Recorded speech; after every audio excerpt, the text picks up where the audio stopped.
Magandang araw, bagong Pilipinas. Narito ang Police News Express sa oras na ito.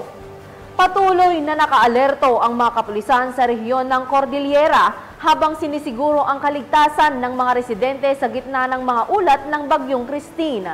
Aktibo nilang sinusubaybayan ang antas ng tubig sa mga ilog at ibabang daluyan, partikular na sa mga lugar na madalas bahain. Patrolwoman Jezebel Moyao sa report.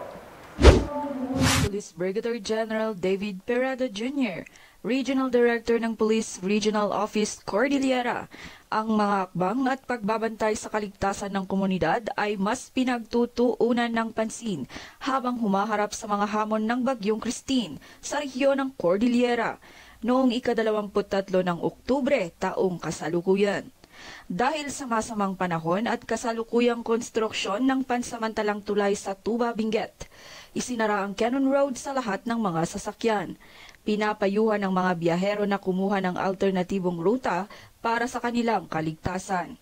Samantala, ang First Kalinga Provincial Mobile Force Company ay nagsasagawa ng inspeksyon sa kalsada sa sitio Torayok, Barangay Katubugan, Pinukpok, Kalinga upang alisin ang anumang sagabal at mapanatili ang ligtas na daanan para sa mga motorista at pasahero.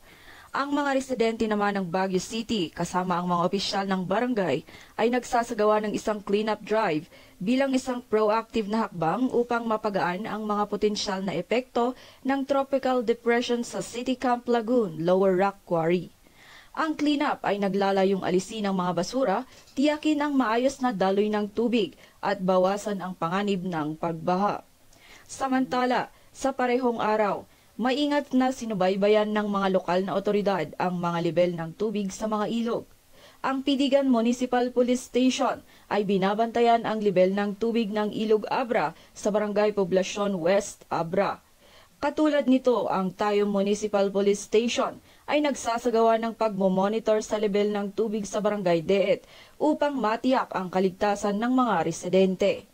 Bilang tugon sa Bagyong Christine, ang Flora Municipal Police Station sa koordinasyon sa lokal na pamahalaan, MDRRMO at MSWD ay nagbigay ng mga relief goods sa mga apektadong pamilya sa Barangay Poblacion East at Santa Maria Evacuation Center, Flora, Apayao. Pinaaalalahanan ang publiko na iwasan ang pagtatapon ng basura sa mga daluyan ng tubig upang maiwasan ang pagbaha. Hinihikayat ang lahat na lumahok sa pagpapanatili ng kalinisan at kaligtasan ng kanilang mga komunidad.